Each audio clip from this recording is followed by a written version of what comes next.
Lord Jesus, thank you for forgiving all my sin. Thank you, Lord Jesus, for your love, dying on the cross.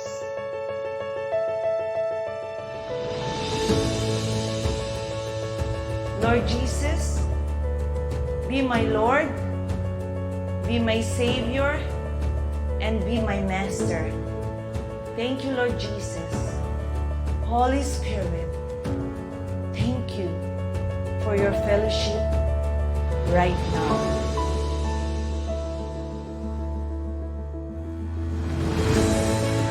Because you are the God who create light and bring peace. You are the God who establish everything, Lord God. Protect every one of us. Make your face smile upon every one of us. Bless every one of us and keep us. May you lift up your countenance and give everyone your shalom. Please seal our prayer. The glory, honor, praises, power belongs to you before all time, now and forever. In Jesus' wonderful name, amen and amen. Praise the Lord.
Ang kwento sa lihim ng liham.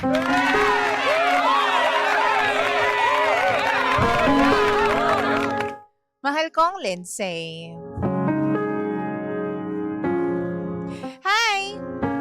Ako nga pala si Aya. Meron po akong partner and currently, nasa ibang bansa po ako. 5 taon na po yung relationship namin at masasabi ko namang mahal na mahal ko siya. At mahal na mahal niya rin ako. Yun nga lang, tulad ng ibang relasyon, hindi po perfect ang aming pagsasama. Masasabi ko naman po na chill ako bilang girlfriend. DJ Lindsay, ang problema po namin ay every time na gusto ng boyfriend ko na mag-inom, hindi ko talaga siya mapigilan. Pinapayagan ko naman as long as alam niya kung ano ang mga limitations niya. Kaso nga lang, simula pa nung una sa relasyon namin, hindi na siya nagbago. Okay lang naman po sa akin yung mag-inom, DJ Lindsay, pero sana may pag-awat. Sana kahit papano, inaalam kong hanggang saan lang siya. Dumarating po kasi sa point na mas marami pa siyang oras sa pag-inom kesa sa pag-uusap namin bilang magkarelasyon. Mahirap po kasi ang LDR. Madalas ko siyang hinahanap. Longing po ako sa kanyang presence. Pero pag kailangan ko po siya, hindi ko siya makausap. Siguro yung iba tinatanong, bakit nandyan ka pa sa relasyon na yan? Well, naniniwala po kasi ako na magbabago pa siya. Kahit papano, baka mamaya magkaroon ng himala at tumigil siya sa pag-inom. Meron din pong mga instances na mas pinipili niya na huwag sagutin ang mga tawag ko intentionally. Sinasadya niya po. Lalo na kapag alam niyang galit na ako sa kanya. There's one time din po, sinabi niya sa akin na yan yung rason kung bakit hindi siya nagpapaalam sa akin. Kasi daw, nagagalit ako at kadalasan hindi ko siya pinapayagan.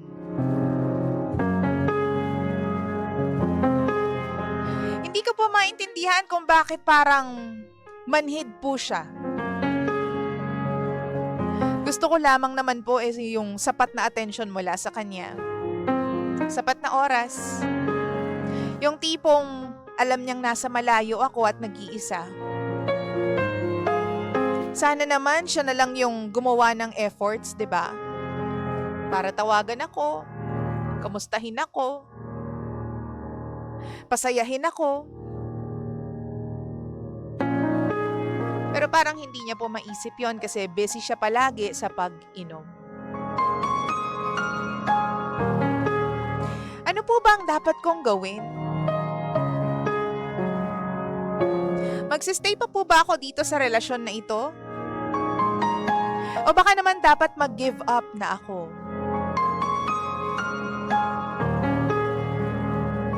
Nararamdaman ko kasi na parang hindi na ako to eh. Hindi ito yung buhay na gusto ko. Parang hindi naman na ibabalik sa akin yung pagmamahal na binibigay ko. Pakiramdam ko, hindi na ako nire-respeto bilang girlfriend.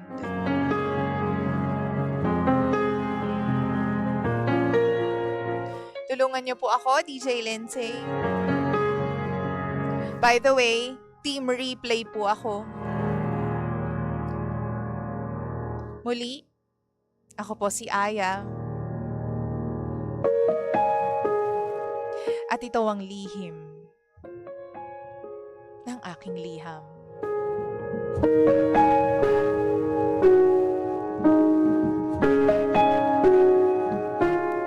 Lihim ng liham.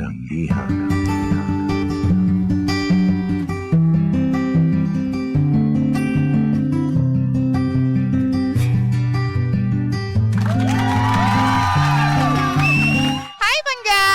Oras natin sa Bangga Palawan. Check your time. 14 Cambots! Makaraan po ang alas 9 ng nagmamagandang umaga. 9:14, make that 9:15 on the clock. Okay Tayo pa rin pang estasyong same, pero... Iba! Pangga, we are number 106.7 Energy FM. Pangga, huwag mo sabihin radyo. Wow! Sabihin mo... Energy!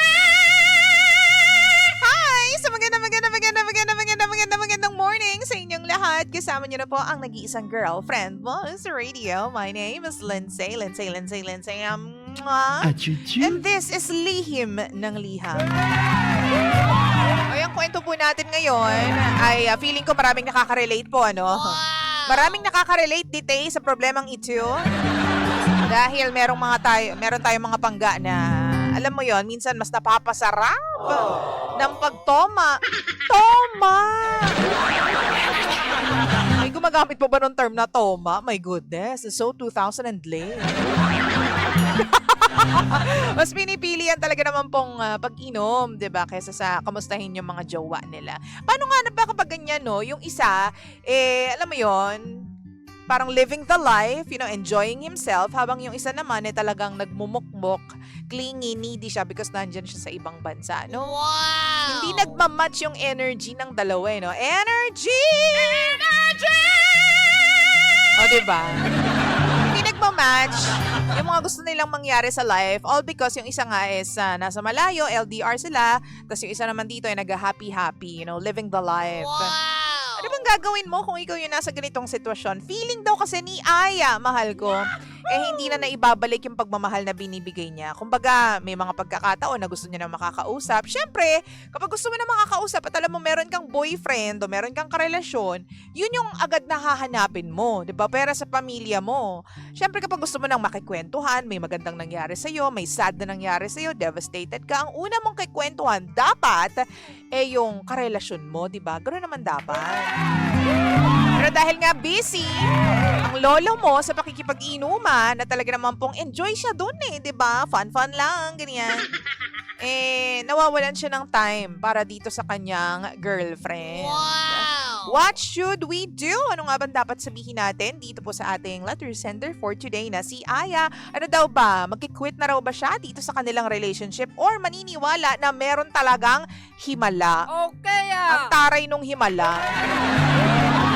Ate Guy, walang himala! Diba? Well, ano ka ba? Team, alis ka na dyan or team, stay because meron talagang himala friendship? Hi, message mo ako. By the way, we are live on Facebook, facebook.com/energyfm1067. Nandyan po tayo live. O, tapos, hanapin niyo po yung live video. Tapos, dun kayo mag-comment. O, dyan kayo, hanapin niyo yung comment section. Tapos, mag-comment kayo dyan. And also, we are live on your radio sets on the air. Mahal ko, Panggako baby ko. Kaya naman, pumunta ka na sa inyong mga radyo. At lakasan na yan. Wow! Yung hanapin nyo lang po yung tuner ninyo, yung 106.70 sa inyong mga talapihitan. Oo, mapa cellphone man yan, mapa radyo man yan, dapat naka-Energy FM ka. Oo. Mabasa tayo ng comments. Mahal ko Panggako baby ko, sabi ni Joy, stop ka na, hindi na magbabago yaan. I've been there. 13 years yung nasayang sa buhay ko dahil sa ganyang paniniwala na magbabago pa ang jowa natin. Kailan ka pa bibitaw kapag uugod-ugod ka na? O, sabi naman ni Tintin, baka mas maayos pa yung buhay mo kapag hiniwalayan mo yung lalaki na yan, friend. Sabi naman ni Gina, wag mong iwan, baka mapunta pa sa amin yan. No, bagay kayo, sa'yo na lang. Wag mong iwan kasi baka mapunta pa sa amin. Gusto mo yon? Sabi naman ni Clay, wag ka kasi kumuha ng partner na may bisyo para walang sakit sa ulo. Ang tao mahirap magbago. Kaya pag alam mong may red flag, wag mo nang patulan pa kung ayaw mo ng magulong buhay. Totoo naman. Sabi naman ni Jeff, mahirap na magbago pag manginginom ka talaga. Maliban na lang talaga kung gugustuhin mo talaga or pag nagkasakit ka na sa atay. Out soon. Wow! Sabi naman ni Arch, a person will never know how valuable someone is until you lose them. In case, siguro call it quits. Doon mo malalaman kung magre-react siya. He will either make amends and change or tuluyan na siyang aalis sa buhay mo, in which case, hindi naman talaga siya kawalan. Tama ka dyan, Arch. Sabi naman po ni Adrian Linga. Sabi dito, good morning DJ Lensay. Naku Aya, magbabago lang yan, jowa mo, kapag nakapuntis na siya ng iba. Tapos wala pang assurance mula sa kanya. Iwan mo na yan. Nagbigay pa kayo ng ibang problema. Pinasakit nyo lalo yung ulo. Sabi naman ni Jory Lynn, Panggag, ganyan na ganyan ako. Di ba pinagkaiba natin, nasa abroad ka lang. Ako as in, nasa personal po. Ayun, nagising na lang ako sa katotohanan na may mas deserve pa pala na lalaki para sa akin. For 12 years, nagising ako at napunta sa taong walang bisyo at ako ang priority sa buhay. Di ba? Kaya magigising ka din sa katotohanan at mapapagod at marirealize mo na lang na hindi mo pala siya deserve kahit mahal mo pa siyang talaga. Aww. Trust me, sis.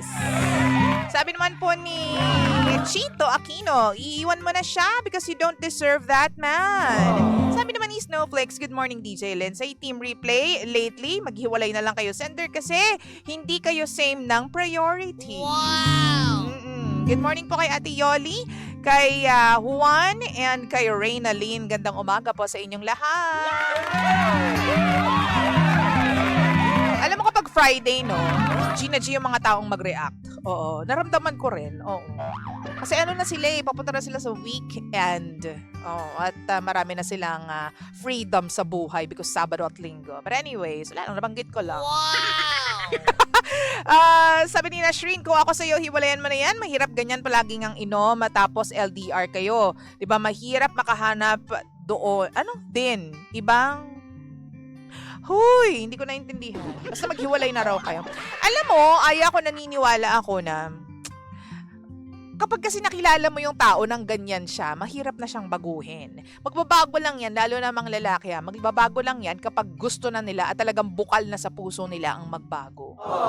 It takes someone mature enough to change his ways. Pero sa ngayon, kung nasa 20s pa lang kayo at feeling mo living the life pa yung jowa mo, nag-e-enjoy pa, mag-e-enjoy at mag-e-enjoy yan. Wow! Oo. Hanggang sa ma-realize niya na, teka lang, I have to level up. Siya lang talaga ang makakagawanan sa buhay. Walang kahit sino man na makakapagbigay sa kanya ng direksyon kung ayaw niya nilagyan ng direksyon yung buhay niya. Kasi doon siya masaya eh. Di ba ang tao kapag binigyan mo ng kasiyahan, hindi na bababali yun or hindi siya mag-flip sa ginagawa niya kung masaya siya. Di ba? Kung nag-e-enjoy siya, kung nasasarapan siya sa ways niya na yun, hindi mo siya mababago agad-agad. Siya lang talaga ang may, alam mo yun, arf-arf. Siya lang talaga yung makakapagbago sa sarili niya. Yun yung gusto kong sabihin. Oo. Kasi kahit pa, alam mo yun, kahit pa i-demand mo yan sa kanya, mag-aaway lang kayo eh. Kasi hindi mo magugustuhan yung gagawin niya dahil for once, mamaya sasabihin niya napipilitan lang siya. Kasi hindi siya masaya, napipilitan siya, ayaw mo siyang uminom, kaya hindi siya umiinom. Pero ang mangyayari dyan, tatakas at tatakas lang yan. Oo. Tatakas lang yan sa'yo at lalo kayong mag-aaway kasi pinipigilan mo siya sumusunod siya, pero ang totoo, hindi siya sumusunod sa'yo fully. Wow! Diba? So, if I were you, tanungin mo siya once and for all kasi meron ka namang right eh. Magtanong ka, kaya mo ba na baguhin yung ways mo? Pwede ba tayong mag-meet in the middle? Or totally hindi? Kasi kung hindi, sorry, taka lang, baback out ako. Kasi hindi ito yung gusto kong buhay. Kasi meron din ako mga pangangailangan. Alam ko meron mga bagay na nagpapasaya sa'yo. And obviously, iba ang priority mo ngayon, iba ang nagpapasaya sa'yo ngayon. Diba? Mahirap ang nandito sa ibang bansa. Hindi lang malungkot napakalungkot, mahal ko. Kasi walang ibang tao doon, mag-isa ako. Mag-isa ako sa laban, mag-isa ako sa gera na ito. Nasa ibang bansa, wala akong kahit anong comfort na nararamdaman dito from anyone. Diba? Wala yung pamilya ko, wala yung mga kaibigan ko, ikaw na jowa ko, pwede kong tawagan anytime dapat. Hindi nangyayari because nasa iba yung attention mo, nasa pag-iinom yung attention mo. Wow! Pwede ka mag-demand. Ano ba? Ayoko kasi sana nang umiinom kay. Kasi una sa lahat, nakakalimutan mo na ako. Pangalawa sa lahat, hindi tama yan. Pinapatay mo yung sarili mo ng maaga. Oo. So, anong mangyayari sa atin? Is it a yes or a no? Sabihin mong gano'n. Totoo, may right ka. Lalo na kung hindi na maganda yung nangyayari sa buhay ninyo. Sa buhay mo lalo. At feeling mo, hindi na naibabalik yung pagmamahal na binibigay mo. Ay, Jai, kapag naramdaman mo na yan, siguro it's time for you to go na. Sa kabilang banda, ikaw ba yung tipo ng tao na sige lang, magbabago pa yan. Gusto ko kapag bagong tao na siya, kapag changed person na siya, ako yung kasama niya pa rin sa pag-angat na yun. Wow! Ayun, ganyang klaseng babae di ba? O, naniniwala ako dyan. Yung iba talaga nagsasuffer sila at chine-cherish, well, hindi naman chine-cherish, pero pinagdadaanan talaga nila yung suffering na yan hanggang sa magbago talaga yung lalaki. May mga times na nakakarinig ako, nagbago naman, awa ng Diyos, DJ Lindsay. Ay, good for you. Diba? May mga ganyang tao kasi gusto nila na sa pagbabago ng taong mahal nila, sa pagbangon ulit ng taong mahal nila, sa pag-mature ulit ng lalaki o ng karelasyon nila, sila pa rin yung kasama. So, through the rain, Wow! ang drama nila, di ba? Yun nga lang, hindi mo alam kung kailan mangyayari yung pagbabago na yun. Hindi mo alam kung ano ba yung mga magiging dahilan para magbago siya. Di ba? Pero, tulad nga ng sinabi ko, sa pagbabago niya, ikaw yung kasama, ikaw yung ka-holding hands niya, ikaw yung nandyan sa tabi niya. So, gusto mo ba yon? Or, baka naman, no. Maikli lang ang buhay, DJ Lindsay. Oo. I don't deserve this. I deserve somebody who's better. Diba? Yung mamahalin ako, yung ako yung priority, yung ipaparamdam sa akin na ako yung mundo niya. May mga ganyan din naman tipo ng tao na gusto talaga Disney princess ang turing sa kanila. And I respect you guys. I see you. Valid na valid yan. Iba ang pangangailangan ng bawat tao. So So, ikaw na lang, mamili ka dun sa dalawa. Aalis ka na ba dyan? Kasi sinasabi ko sa'yo, life is too short para magtiis sa ganyan. 'Di ba? But on the flip side, magbabago yan. Hindi lang natin alam kung kailan. Oo. Pero, di ba masaya na kapag nagbago siya, ikaw pa rin yung nasa tabi niya? Yun nga lang, siguro mga pag 70 years old na kayo. Hindi natin alam. Hindi natin sure. So, doon ka na lang. Mag-isip ka na lang kung alin doon sa dalawa yung gusto mo. Pero one thing sinisiguro ko sa'yo, dapat para makapagpasaya ka ng ibang tao at para, alam mo yon, masabi mong worthwhile ang buhay na ito, dapat masaya ka. Wow! So, ikaw lang talaga ang pipili ng mga bagay na magpapasaya sa'yo. So, piliin mong maging masaya. Ayan. Piliin mong maging masaya. Kasi ang hirap niya, nasa ibang bansa ka, kumakayod ka, no? Kung ano mga rason mo ng pagtatrabaho, 'di ba? Yun yung sinasacrifice mo eh, 'di ba? Ano ba yung 'di ba? Parang ano naman, consolation prize. Ano bang makakapagpasaya sa akin kapalit nun? Kapalit itong mga ginagawa ko, ano ba yung mga makakapagpasaya sa akin? 'Di ba? Kailangan ko yung jowa na always present eh, yung lagi akong kinakausap, yung bibigyan ako ng security, ng assurance. Kaso sa relasyon kong to, wala eh. Wala pa. Hindi ganun yung partner ko. So, that's the time you decide, am I going to be with him still or aalis na ako? Kasi gusto ko na ngayon ng jowa na supportive, yung kikwentuhan ako palagi, yung excited palaging marinig yung boses ko, excited sa mga kwento ko. Gusto ko ng ganong karelasyon. Wow! And girl, deserve mo yun. Oo. Yung excited palaging makita ka, makausap ka, marinig yung boses mo, excited sa mga kwento mo. Kasi kung siya, kung ikaw pinapaikot mo sa kanya yung mundo mo, gusto natin yung karelasyon na ganun din, di ba? Sa atin din umiikot yung mundo nila. Ang sarap ng ganung relasyon yung nagmamahalan kayong dalawa ng malalang-malala. O, das ang tanging problema nyo lang is kung paano ka makakauwi ng maaga sa Pilipinas para magsama kayong dalawa. Yung mga ganung problema lang. Ang saya, di ba, ng life? Ay, nako. Sabi ni Arch, took Friday off para 4-day weekend. Ay, ang taray. Ay, good idea. Mi wale. Hihihi. Ano bang meron? Nasa ibang bansa ba kayo dyan? Parang Labor Day daw. Sabi ni Snowflakes, long weekend kami dito sa States ba yan, US? Kasi Labor Day. Ang taray. Oo. Congratulations sa inyo. Magpahinga kayo.